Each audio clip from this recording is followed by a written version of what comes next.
can't go past the absolute dumpster fire at OpenAI. And of course, last week, Sam Altman, the founder of OpenAI and chief executive, told employees that the company was declaring a code red, which is pretty common in Silicon Valley, which is basically an all hands on deck, focusing on one thing to improve the quality of ChatGPT, delaying other products as a result. According to an internal memo viewed by the Wall Street Journal, Altman said OpenAI had more work to do on the day-to-day experience of the chatbot, including improving personalization for users, increasing speed and reliability, and allowing it to answer a wider range of questions. Of course, OpenAI's main competitor now in the consumer space anyway is Gemini, whose user base has been climbing since the August release of an image generator, Nano Banana. And of course, a couple of weeks ago, its new version of Gemini. Google said monthly active users grew from 450 million to 650 million, although that includes, I think, people searching on Google itself, so it's a bit of a misnomer. Altman said OpenAI, interestingly, pushing back on other initiatives, and this is really critical, including advertising, AI agents for health and shopping, and a personal assistant called Pulse. Adir, views on just what's happening at OpenAI. Well, I want to tell you, I said last week, I want to tell you the AI stack. Yeah. So I think OpenAI is doomed. Yeah. I think it's going to end up to be a subsidiary of Microsoft in 3 years' time. Or even less than that. At a very cheap price. Yeah. It basically sits on the Microsoft stack. Doesn't anyway. Microsoft own a huge? They own a chunk of it, own a huge chunk. but also Microsoft is incorporating all their stuff into Microsoft, and it sits on the Microsoft stack. It sits on Azure. It's somewhat reliant on Bing, as many things really? are. Yeah. By the way, your Perplexity that you love so much, that's also using Bing. Really? Stuff. I thought it uses Claude. Heaps. Like it has to index web pages, okay, so it has its own indexing, but also it has to use someone's index. Yeah, it's good, but it also lies a lot. I want to tell you this stack, which I think you'll find fascinating. I'll try and do it efficiently. There's 5 steps in the stack. I've cut some out. You'll be familiar with many of them. So I'm starting from the interface that the consumer touches, the consumer business, the large language model, all the way up. And we'll finish. Oh, you're in reverse. Remember a few weeks ago I talked about the other way around. So we'll do it in reverse because I think it's in a way easier to understand in reverse. So this is the GPT essentially. Yeah, the bit that we touch is a piece of software. The app. It's a large language model which can do generative AI, which is like when it writes isn't the large stuff. language model one level below, and the GPT's the top. It is, but I'm going to bundle this all into the software that you're interacting with. That's either helping you write stuff like generative AI or diffusion models, which are doing the images that you're using. Yeah. That is just a software layer. And so the way to think about that is lots of different companies are training models and then running models for you to interact with. Yeah. Yes. And so the way to think about that's everything from OpenAI to Anthropic to DeepSeek. Anthropic to all of them. They are just to Grok, software. to Llama. Yep. It's just software. And so there are 2 bits to this, and this is the important bit for the next step up. One is training the model, and one is running the model. Now, when you train the model, you have to teach on like millions, hundreds of millions of bits of labeled Can you explain data. to listeners the difference between training and inference? Yeah. So inference is the model running, you talking to it, you asking it to do stuff. Training is hard because training involves hundreds of millions of pieces of labeled data. Mm-hmm. They run through this matrix of numbers at the bottom. So you say, we're going to show you something. What do you think this is? And then it does all these random calculations. And at the bottom it says a boat. And you say, nah, it's an apple.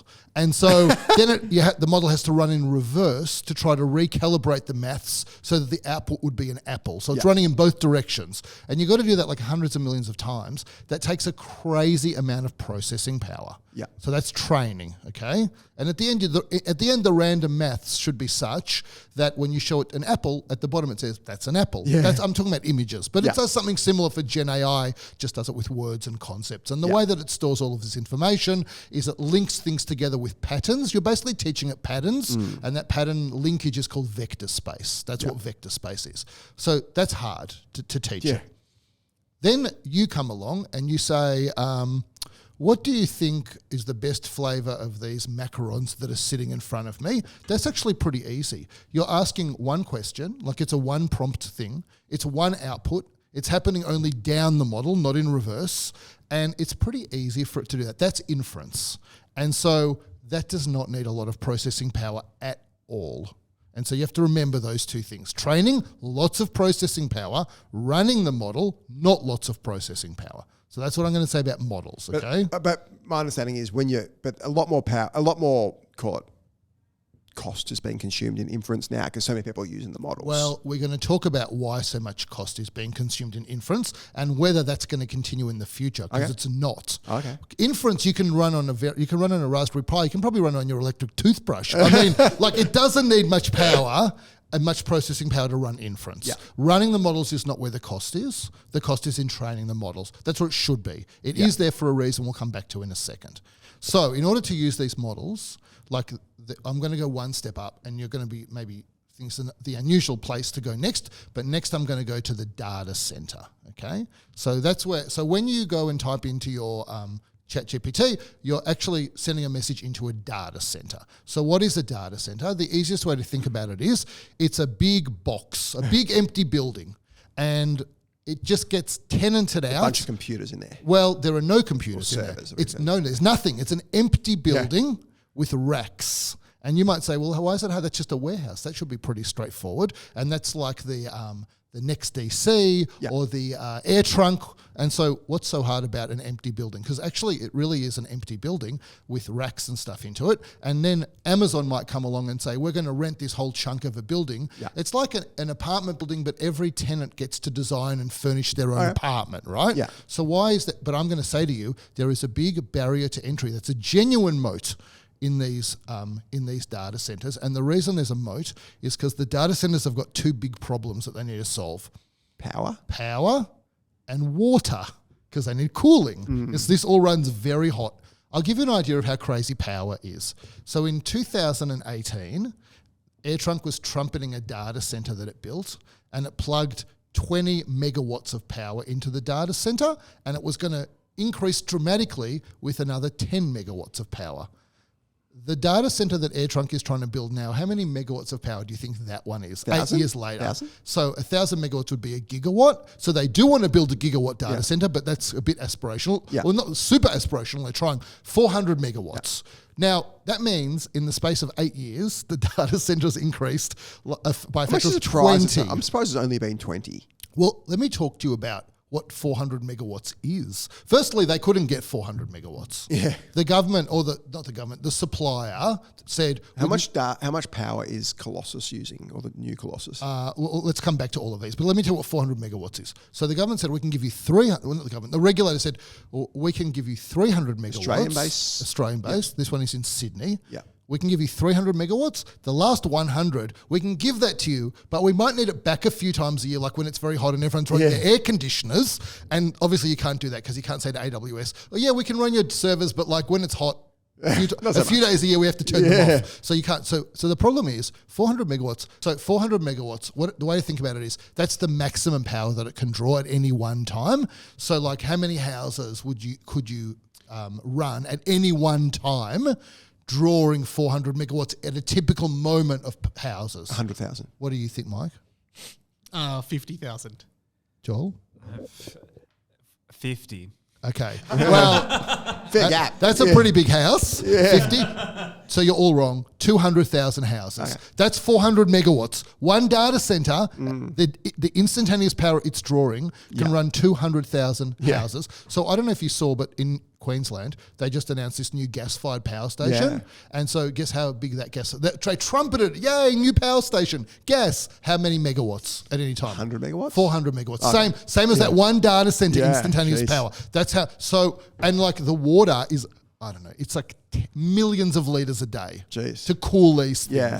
So definitely there is a moat. Can they reuse the water, or has to? I presume that there's some recycling, but I don't think it's that efficient at the moment. Isn't that Oliver Curtis's thermos business has something to do with the cooling? Well, we'll get to that because that's not a data center. That's a neocloud. We're going to come to that. CoreWeave style neocloud. So exactly, it's like CoreWeave. So we're going to come to what that is. But these data centers have a competitive moat. The existing ones, it's hard to get regulation. It's hard to find the land. It's really hard to get power, like approval to run that much power and water into them.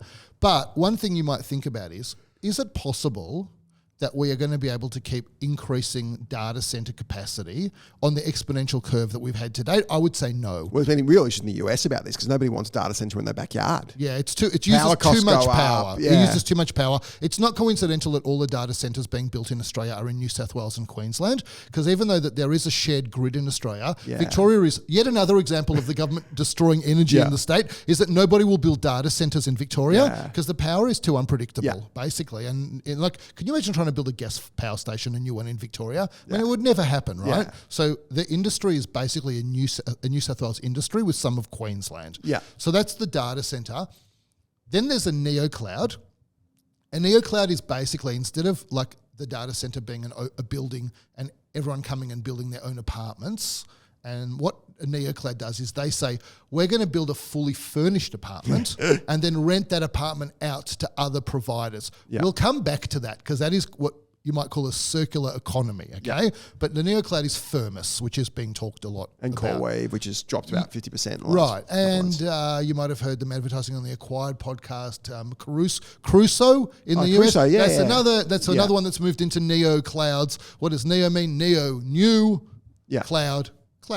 So it's a nonsense term, right? Yeah. But they might own a data center.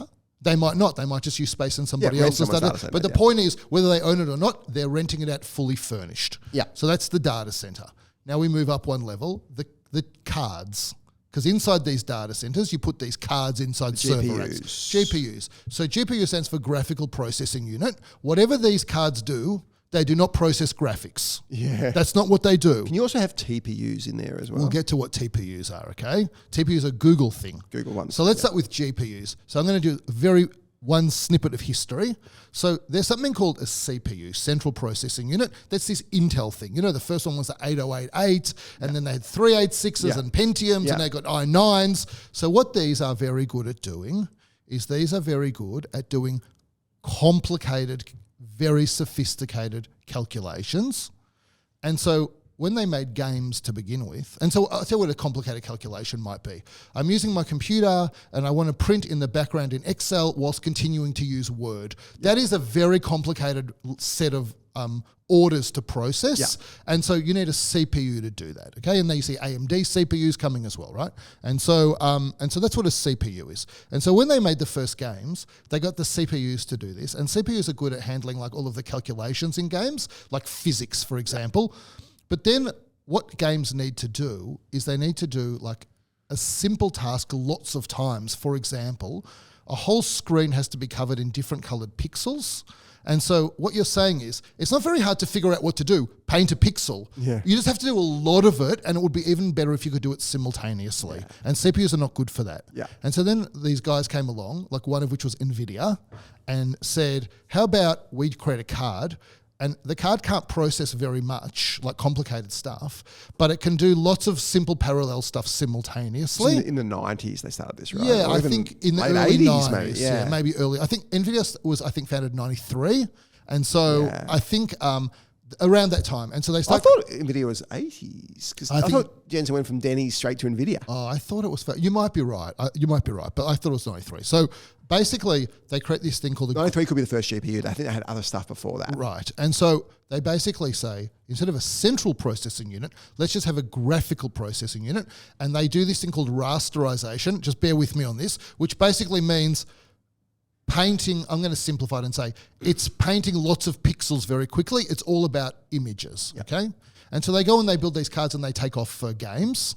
And then at some point in the early 2000s, Jensen Huang has this very smart idea, and he says, in fact, at around this time, a little bit before that, he says, what if we did some processing on the cards as well, and not just this drawing? Yeah. So what if we said, how about the card actually helps you, again, I'm oversimplifying. How about the card actually helps you figure out what you should do with the pixels and where you should put them, and speeds it up, and maybe we can do a few of them at the same time, and we can build this stuff in more effectively. Because remember, this is not just code. This rasterization, it's hard-coded into the chip. Yeah. It's some of the hardware. And so he builds this thing called a tensor core. And the tensor core does some processing on the card to help the rasterization. Then we fast forward to the last step, where in the early 2000s, I think this was 2003, he said, you know what? these tensors, they're really good at doing lots of simple tasks very quickly. And so we got some of them on the graphics cards with the rasterization. But what if we created some software? Because I think that like research organizations, they might benefit from the idea of doing lots of little transactions very quickly. CUDA. And so he builds CUDA, this piece of software. And so when people think about NVIDIA and they talk all about these cards, really they should think about the software much more than the hardware. What gives its defensibility. That's right. Because you've got to use CUDA to program on Blackwell or NVIDIA chips. So, right, and so we'll get to Blackwell. But it's basically... like its own language. It's its own programming language to optimize these cards. So the rise of AI, I was a bit harsh on NVIDIA, and I'm like, well, they just stumbled into the rise of AI. Yeah. But it's unfair. Like Jensen Huang actually saw that lots of parallel processing of simple tasks would be really good for scientific research and created this code to do it. Yeah. Then as we move forward, what starts happening is then there's this rise of... Even more remarkable is during this time, NVIDIA's been having these 80% drawdowns in stock price. The stock price gets high and then bang, drops 80%. And bang, like 3 different occasions. That's right. So the hair-raisingness of this... Because their business is still predominantly selling graphics cards for video games, right? And so then at some point, they basically figure out... So then the AI revolution takes off, and it turns out the training of these large language models, the training of them, because it's a big matrix with... maths, but the maths is simple, but there's a lot of maths. So what do you need? Cards that can do a simple task, but lots and lots of times simultaneously. So that's perfect for training these models. And it eventually gets to a point where they start making cards where they say, we don't even need this rasterization on cards because we're not drawing anything. We're just going to keep the tensor part of the cards with, in NVIDIA's case, the CUDA part, the programming. And so these cards, basically, I'm going to simplify, but like all the rasterization goes, they call them graphics cards. They can't draw anything. And so when I go and buy a card, let's say I go and buy a 5080, an RTX 5080 for my video game system, that's a Blackwell card. It's called, that's the generation. But it's not Blackwell chip, Blackwell chip, but that is not the same card as a B100, also a Blackwell architecture that goes into AI, because the B100 has none of the ability to draw anything. It is purely CUDA, the software cores, and tensor cores, the processing cores. And so those are the chips that are sitting on the cards that predominantly have been going into these data centers. But let me say a few things about this. These cards are great for training, maybe you would say almost essential for training, and they can do lots of other things. They're fully programmable, so it's not just about large language models. They can do anything that good cards, but they are massive overkill for inference, for running the model. These are expensive, they run hot. I'm going to talk in a second about all the problems of building these cards, but they are just massive overkill for running models. But OpenAI, they are using these cards to run the models, and most of what OpenAI does, why it's so expensive, and hot and uses so much water, it's all unnecessary. And so the problem is that all of these companies that run the software, what they've been paying for is these very expensive high-end cards when most of what they're doing doesn't need them. And so let's say isn't DeepSeek came with like a tenth of the running costs of GPT. They found a bit of a way to reverse engineer some of the training. And running it does not need these cards. Remember that. The last thing I'll say about NVIDIA, these last two things. One is everybody that uses NVIDIA cards wishes they didn't use NVIDIA cards because they're so expensive and NVIDIA makes a 70% margin. So all their customers hate them. And the other thing I'll say about... They hate them, they buy them hand over fist. And they can't avoid it, right? They can't avoid it, but they don't want to. Okay, a question for you, and this is what I've wondered for a long time, is why can't anyone... I know that NVIDIA's got CUDA, but why can't somebody... Like TSMC manufactures it. So NVIDIA don't manufacture We'll get to TSMC next, right? That's the second to last So it's not step. as if they build it, they design it. Like Apple. Apple, they design it, and obviously Apple... Well, they're very good at designing cards. But surely... you can recruit some really good people out of here and just start designing. Well, you cards. might be able to, but why would they move? And like, it will take you time it'll take you time to ramp up. So NVIDIA does have intellectual property inside their business. No one denies that. They got CUDA, which is the language to and grade that them, is the biggest obstacle. Like, if you do not have CUDA, then whatever you do designing one of these But why can't somebody build another CUDA as well? Well, because it's had 20 years. We're talking $5 trillion of value here. All right, so we'll talk about Google in a second. But the bottom line is this. Don't underestimate what 20 years of development, not just CUDA, it's a whole ecosystem of tools designed to optimize the usage of the card. I would say that is NVIDIA's single biggest competitive moat, not the card. Let me ask you Would you call that a cornered resource? That I would say... At the moment, it's a cornered resource. It won't be permanently cornered. Yeah, I get this process. There's a heap of process power there as well. So I'm going to say TSMC has process power. Let's get to that in a second. But let me ask you this question. When NVIDIA TSMC is the ultimate process power. Well, we'll see about that. Yeah. But when NVIDIA says their cards are 4 nanometer cards, this is my question to you, little trivia quiz. What does the 4 nanometer, it's obviously a measurement of length, what does it refer to? I thought they were less than 4 nanometers. Well, there's one now that says it's 3 nanometers. Yeah. What does it refer to? What length is 4 nanometers or 3 nanometers? Isn't it like an atom per like a nanometer? So this is how you know we might be in a bubble. Nothing is 4 nanometers. Nothing is 3 nanometers. Nothing was 7 nanometers. They started at 30 nanometers. Yeah, everything is some small number of tens of nanometers. Yeah. And so a 5 nanometer card had 1.7 times the density of transistors on the chip as a 7 nanometer card. Yeah. So if you did the maths, actually that should have been called a 4 nanometer card. Yeah. These are just marketing terms for generations like of chips. Yeah. Yes, exactly like that. So this is very They're not, so you know, on a 4 nanometer card, like on one of these B100s, do you know how many transistors, which is the little switch that goes on and off, and the less efficient the transistor is, the hotter it gets because it's wasting energy. And so do you know how many transistors are on a B100 chip? What order of magnitude do you think? A million?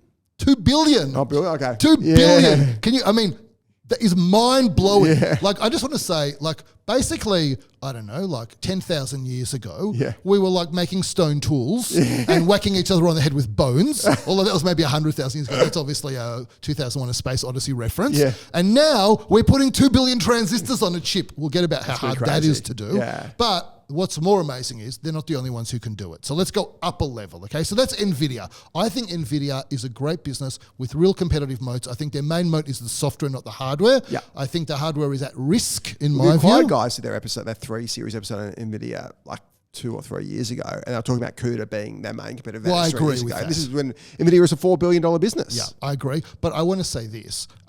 In order for AI to grow at the rate that all these data centers are being built, NVIDIA would have to do something between 3 and 10x the number of chips that they're producing, over the course of the next 3 years. I don't see how it's possible. I think that's why this is also a bubble. Yeah. Even if there was demand, which I don't think there will be, the scaling up of this, so we'll go up one level higher, the second last level. So, do you want to talk about TPUs now before you get to TSMC? I'll talk about TPUs. So Google does a lot of stuff with... The big announcement last week on TPUs has really rocketed Google share price. Yeah, but they say it's a big announcement, but it's just another announcement. They hint... So let me say what TPUs are. So the T stands for Tensor. So at least someone has stopped calling it a graphical processing unit and starts calling it a tensor processing unit. So Google said, the NVIDIA cards, they do lots of different things, but we only need to do 2 things.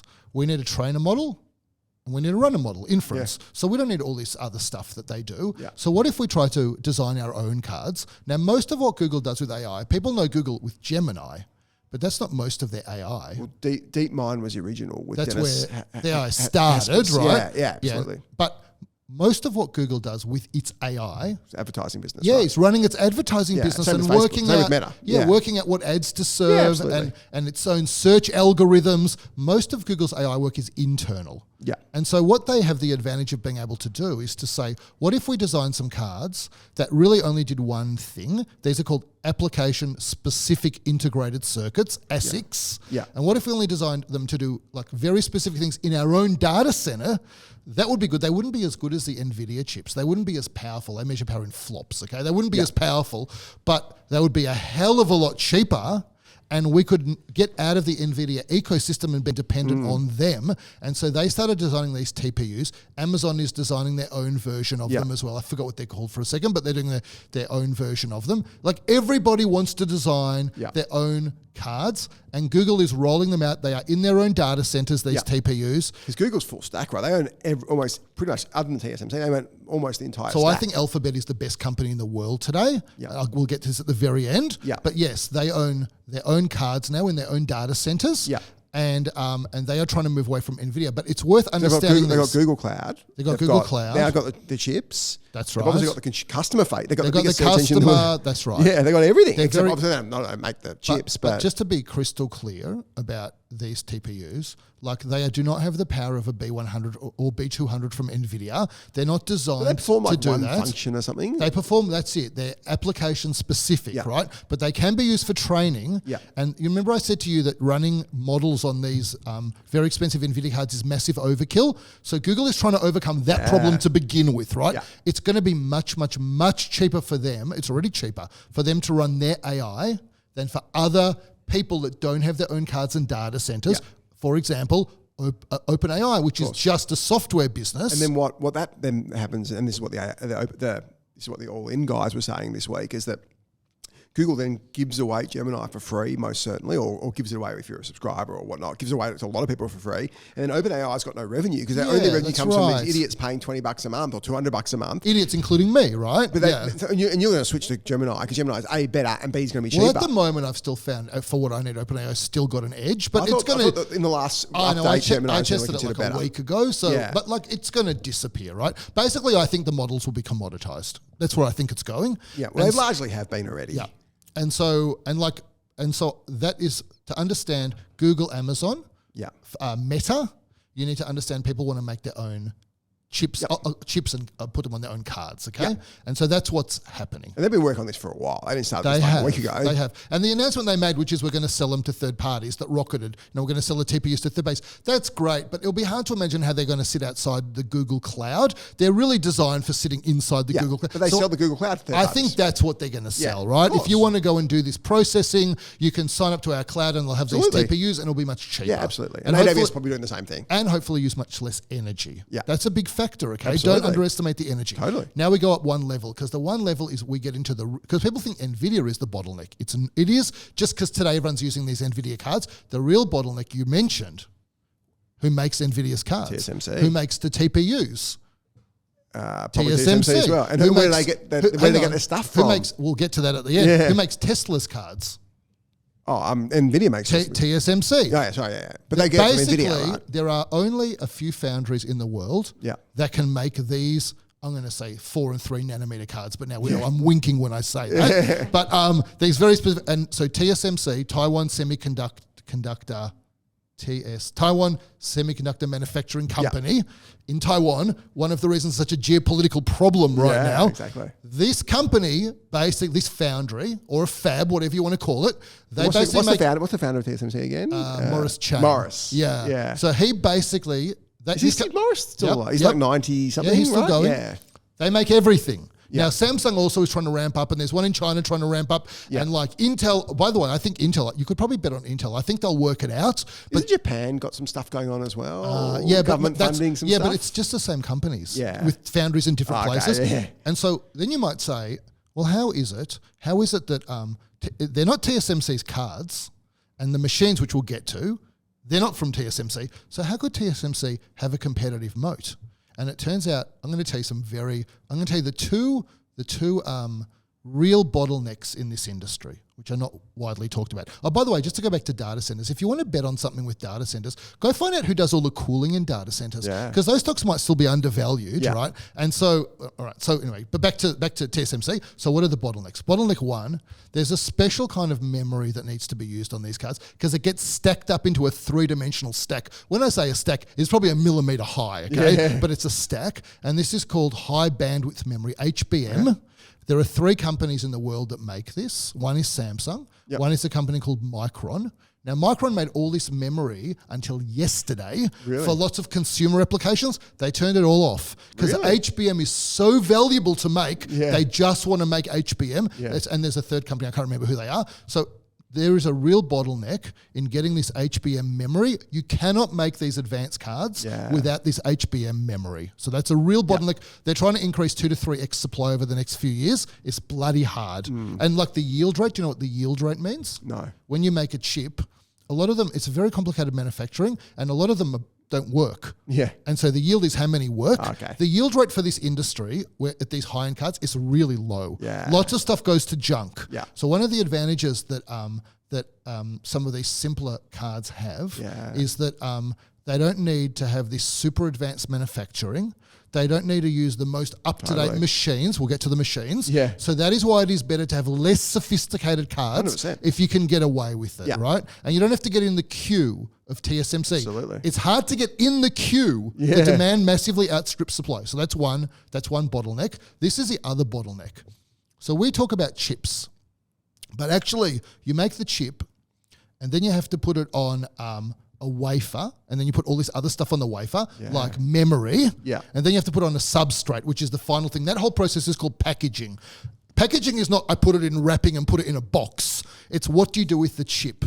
Now, it's bloody hard to do this packaging for advanced chips. So I said a chip goes on a wafer, goes on a substrate, but if I had to do an acronym, I might call that CoWoS. One company in the world has mastered CoWoS. Who do you think it is? Not ASM. TSMC. Oh, TSMC. That is why one of the reasons all of this is made as TSMC. It is genuine intellectual property. And even, we're going to talk about the machines, but these machines that they buy to make these chips, which are not theirs, these machines, like, they don't really work very reliably. And so TSMC has worked out how to maximize yield on operating the machines. They obviously have preferential access to the memory. And they're really the only party in the world that can nail this CoWoS, which is the packaging you need to turn an NVIDIA or anyone's chip into an actual card. And so that is the massive rate limiter. CoWoS is slow, like it's days, might be longer, and it has a low yield. And everybody needs it. TPUs, do you think they need CoWoS? Probably. They need CoWoS. Everybody, do they need HBM? They need HBM. So they've circumvented NVIDIA, but they have not circumvented TSMC. TSMC is a bigger competitive moat. And I think if you had to say who could be replicated, NVIDIA's CUDA software is hard to replicate. So Google, for the TPUs, they don't use CUDA, obviously. They made their own versions, but we cannot compare these versions to CUDA. They are just used to run much simpler applications. They do not have the full functionality of something like a CUDA. So even Google cannot do that software, okay? They'll get there eventually, but they're not there today. So now let's go to the last piece of the puzzle. You know what the last piece is. Who makes these machines that TSMC uses? AMSL? ASML. Yeah. Based in? Dutch, right? Based in the Netherlands. And so I'm going to tell you what goes on. So these machines, they are the size of like a double-decker bus. They weigh some 150 tons or something. Like, they make I think they make 60 a year. And they go and they make them and then they have to install them for you in your foundry because you don't know how to install them. And this is what's going on. Not IKEA drawers. Well, I got to tell you this story of what's going on because I'm going to blow your mind. Okay, so the problem is when you're making chips with 2 billion transistors on them, there's no tool small enough to etch in, because they're basically the wires are all printed on the boards, right? And so there's no tool small enough to be able to do that. And so, well, how the hell do you go and etch onto these cards? The only thing small enough to do it is light. Light, like photons. And so it's like, well, let's use photons to engage in a kind of lithography that is like carving in based on what you shine on and what you don't shine on, photolithography. And I'm going to tell you how crazy this is. So in order to create the right wavelength of light, it has to be small enough to etch on these tiny things. But if the wavelength is too short, then it goes through everything. And the problem is you have to bounce this light with mirrors. If you try to run this light through a lens, like just a straight lens, it will just ruin the lens, right? And so it turns out the light has to be exactly 13.5 nanometers in wavelength. So that is a real measurement. And so nothing emits 13.5 nanometers in wavelength, except they figured out one way to emit. This is what these machines are doing. So this is what happens. it turns out if you turn tin, the element tin, into plasma, which is a fourth phase, I would call it a fourth phase of, like you got, solid, liquid, gas, and then I'd say plasma is like a fourth phase, a state of matter. Yeah. It's like a high energy gas. Yeah. And so if you can turn tin into plasma, then the photons that it emits when it gets turned into plasma happen to be a wavelength of exactly 13.5 nanometers long. So this is what goes on in these machines. They fire a piece of tin, they fire a laser to flatten the piece of tin, then they fire another laser to plasmarize the tin. Then this 13.5 nanometer wavelength flies off. Then they bounce it off very specialized mirrors. That's how I'll finish this story. Yeah. Then it hits this substrate, and wherever it hits, it changes the coating on the substrate. And then what they can do is at the end of that process, they wash the substrate, and either where it hit washes off or where it hits doesn't wash off, depending. And then they can use that as like a mold kind of thing or a template. And that is how they can have the shape to go and create 2 billion transistors on a chip. It's totally insane what's going on here. And so one of the things that TSMC does is that light kind of goes everywhere. And so TSMC has worked out how to maximize the yield using that light. And so one company in the world can make these machines. I think maybe for the history of time, one company in the world will be able to make these machines. It's a crazy technology, right? Yeah. It's the highest barrier to entry you could ever imagine. And what's interesting is that mirror is made by one company in the world, Carl Zeiss. Oh, Carl Zeiss, yes. Private company owned with the same ownership structure as Novo Nordisk. Yes, that's right. It's basically a charitable foundation whose job is to spend all of their profits on innovation. German. Yeah. All of their profits are spent on innovation. Yeah. And so one of their biggest competitive advantages in this world is if you think about the whole world of AI going on today, every time you type something into Gemini or NVIDIA, Carl Zeiss says, thank you very much. You've driven our mirrors business. So good. No one else in the world can make these mirrors. Yeah. And so my view on, where does this AI revolution go? So I said to you... Also, just for our listeners, you've just given that sermon without a single note, without a single breath, in about probably half an hour. It's extraordinary. Really? I don't say half an hour. I've blown out the episode. TSMC style process power happening here. Yeah, very impressive. It's easy to. You didn't even look down. You just went bang. Yeah. Well, I don't know. It all kind of feels logical to me. And so, I said I'd touch the Neo Cloud. So the Neo Cloud is, I told you, furnished apartment. And so they go and create... The CoreWeaves. The CoreWeave, we'll say Firmus because that's known to Australian listeners. And CoreWeaves worth 70 billion briefly, it's now back to 35. And Firmus 7 billion or something. Well, actually 6, but yeah. Okay. And so what does it mean? It says, we've got this furnished apartment with AI. We need to find tenants. And so first NVIDIA comes along and they say, it's going to be pretty expensive to furnish that apartment with like our GPUs. Yeah. So how about we give you the first 10 or 20 million for free as an investment?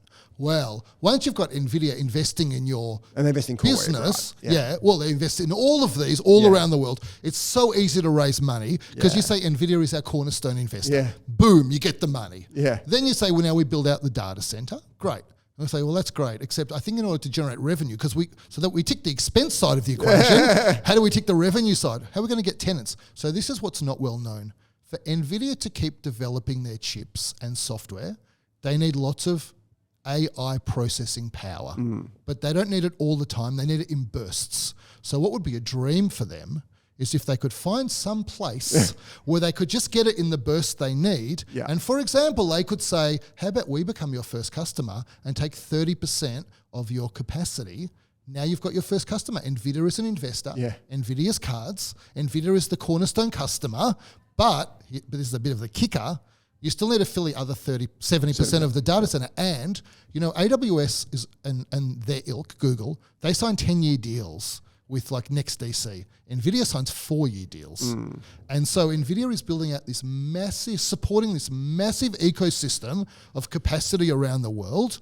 My guess is, not an educated guess, there will not be the capacity to fill these data centers. There's too much Neo Cloud space available. And presumably things just get more, like Moore's law, things get more efficient. Cheaper, faster, etc. Smaller, And so I think that the exponential growth curve that we have seen, it's not going to continue.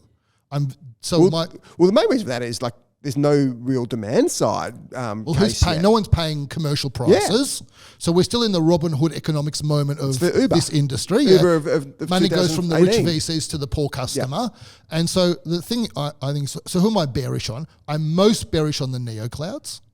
More than OpenAI? More than OpenAI. I think, because I don't see any way that God, it's competitive. Maybe OpenAI I'm the most bearish on. Pretty close to zero either way. Yeah. The neoclouds I'm very bearish on. I just don't think there's going to be the demand. And I think NVIDIA's circulating their own money and demand through the neoclouds because it suits NVIDIA. It's very smart by NVIDIA. Who am I most bullish on? Like the top of the pyramid I just said. Like ASML you can't buy, I don't think. I'm not sure if it's listed. I think it might be listed actually. You can buy TSMC, I'm very bullish on. Yeah.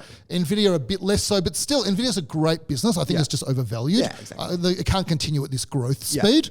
But the question on NVIDIA is, will it go backwards when some of these people start falling over? I think so. I think it needs to go backwards. Yeah, I think the revenue's not sustainable. I think the reason why it's multiple, given its growth is insane. It's like 65% growth or whatever it is, or 100% growth. It's a multiple of like 40 or something. That's not a 40. People are thinking it's going to drop. Yes. Otherwise, the multiple doesn't make sense. Yeah, I think it'll drop because demand will drop, and also because there'll be alternatives. So the dream is to get these extremely expensive, high precision cards, to stop doing most of the heavy lifting and to fill it with these application-specific cards, ASICs, that are just for inference and dramatically reduce the cost and energy demands. And I think that that's where it's heading. And so if you think about these businesses, Google, well, I'll call it Alphabet, Amazon, Meta, they are all trying to achieve the same thing. Think about the stack. Model. They've also got a business that sits behind the model. So OpenAI's got one business, right? Yeah. It's Gen AI. Yeah. But they've got these businesses that sit behind that are all this advertising monetization, right? Yeah. And so they've got the model. They've got the software. They've got the model that sits behind it. And now they've got their own data centers. Yeah.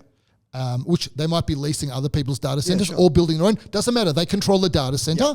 And now they all have or are building their own cards. And so I think about that stack. They're never going to have their own foundries. They're never going to build their own machines. Yeah. And we didn't talk about there's obviously also rare earths. So none of this happens if you can't get access to rare earths, which is why everyone's trying to get access to rare earths and the whole battle with China. But I think if you look at those three companies, they are the best positioned companies in the world to benefit from this next wave. There's no doubt in my mind that Alphabet is the single best positioned company on planet Earth right now, in my view. And that's why its share prices at record levels. Yeah, I think so. I haven't looked at their share price, but I think it would have to be crazy for me not to think that Alphabet continues to be a buy. And which of the Magnificent Seven that's relevant? Because Tesla makes chips, right? And they do some stuff. Their chips actually are not these absolute cutting edge chips. They get to benefit from the cheaper stuff. Yeah. But which company's missing from this story? Apple. Yes. So I think Apple's got, you always post about deep problems that Apple's got. I mean, Apple is nowhere in this game. Well, they do make their own chips for their machines, right? Yeah, you can argue Apple is... I'm very critical of Apple for a lot of things, but Apple's incompetence here may have actually helped them. Everybody's going balls deep in this stuff, and they're sort of sitting back and can...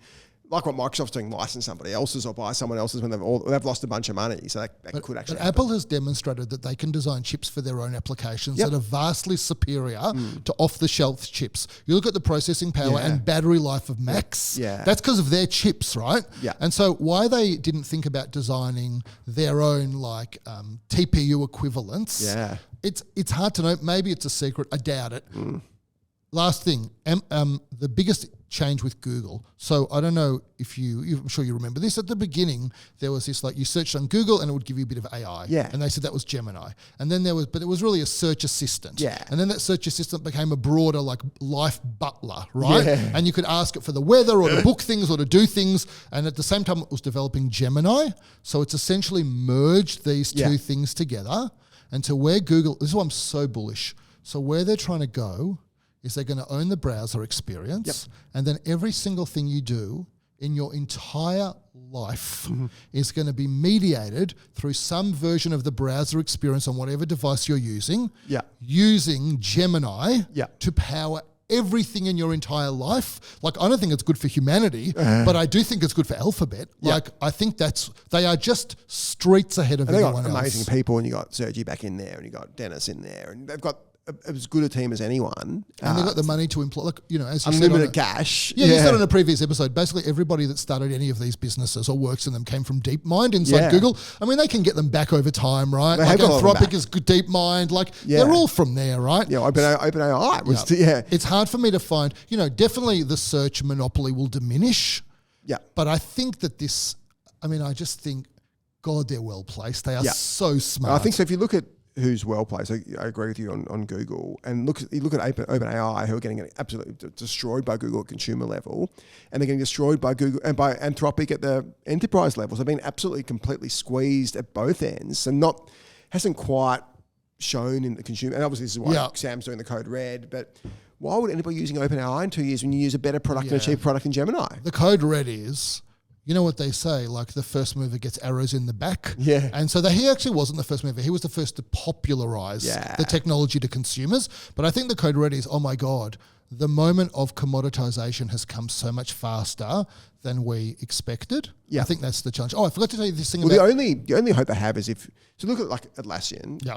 Average product, great switching costs. So it survives and will survive. And they bought the browser company, and I finally figured out why. It's because they think that like every major SaaS platform is going to need its own browser environment to do its activities. Like Salesforce will have their own one. That's what they're trying to do. So they paid a lot for it. I wouldn't have bought it, but like I get what they're trying to do now with it. Anyway, keep going. I'm not sure there's much competitive advantage in that, but that's... I think owning the workspace, maybe I'd call it rather than a browser, is ultimately going to be a big battle over the course of the next 3 years. The question is, the question is, can they win, right? Can they win? Yeah. So you look at, OpenAI is getting squeezed from both ends, which is really problematic.